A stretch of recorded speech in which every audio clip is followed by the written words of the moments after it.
Hola, mi nombre es Lucas Daniel Cotes y hoy te quiero venir a hablar a ti sobre la sentencia C-149-10, donde el magistrado ponente es Jorge Iván Palacio Palacio.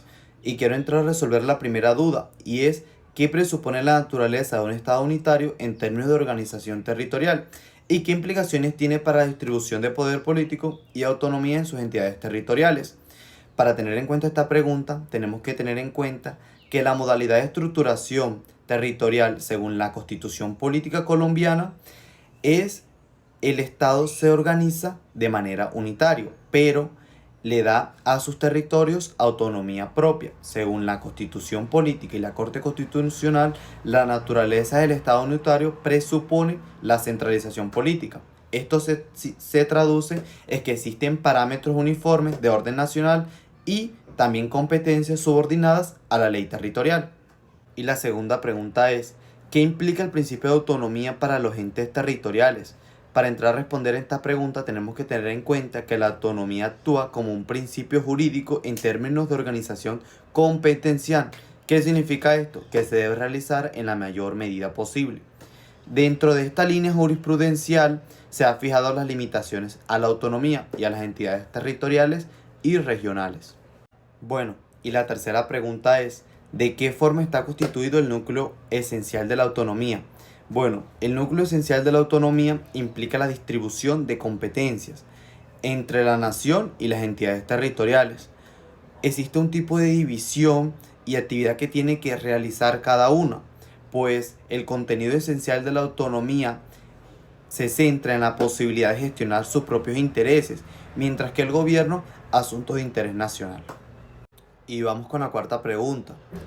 ¿Cuáles son los límites mínimos y máximos en la autonomía en los entes territoriales? Bueno, para empezar a responder a esta pregunta tenemos que tener en cuenta que los entes territoriales tienen unos límites mínimos y máximos. El límite mismo de la autonomía territorial está integrado de derechos, atribuciones y facultades reconocidas en la Carta Política. Y el límite máximo tiene como una frontera que al ser superado rompe con la idea de Estado unitario. Bueno, ahora vamos con la quinta pregunta, que dice que ¿a qué se refirió la Corte Constitucional cuando manifestó que la autonomía actúa como principio jurídico en materia de organización competencial? Bueno, tenemos que tener en cuenta que la autonomía actúa como principio jurídico en organización competencial porque ésta actúa y busca establecer las condiciones más básicas de las mismas en aras de salvaguardar el interés nacional y el principio unitario. Bueno, y ahora vamos con la sexta pregunta, donde vamos a explicar tres términos muy importantes relacionados a la sentencia, que es la concurrencia, la coordinación y la subsidiariedad. Bueno, la concurrencia en determinada materia es la actividad que el Estado debe cumplir a distintos niveles de administración. También se puede decir que el Estado debe estar en distintas instancias y actuar allí cuando su presencia sea necesaria. La coordinación es la existencia de competencias concurrentes entre distintas autoridades del Estado. Esto hace que imponga y haga armonía entre ellas. Por último, la subsidiariedad. Esta significa la intervención del Estado y la correspondiente atribución de competencias que debe realizarse más próximo al ciudadano. Bueno, la séptima pregunta es ¿qué demanda la sentencia?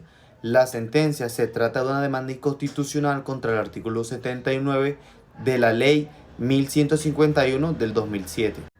Bueno, y la octava pregunta es ¿cuál es el rato decidendi que sustentó la decisión del alto tribunal en la sentencia? Bueno, el rato decidendi de esta decisión establece que los marcoproyectos de interés social y nacional desplazan las competencias de los concejales municipales en materia de ordenamiento territorial. Y la novena pregunta es, ¿cuál es la importancia para la hacienda pública esta sentencia? Siento de que en la sentencia abordamos temas muy importantes como la distribución y administración de recursos públicos. También vemos los diferentes tipos de competencias, tanto del Estado como de los órganos territoriales, y cómo entre sí son una y tienen un tipo de solidaridad y unión.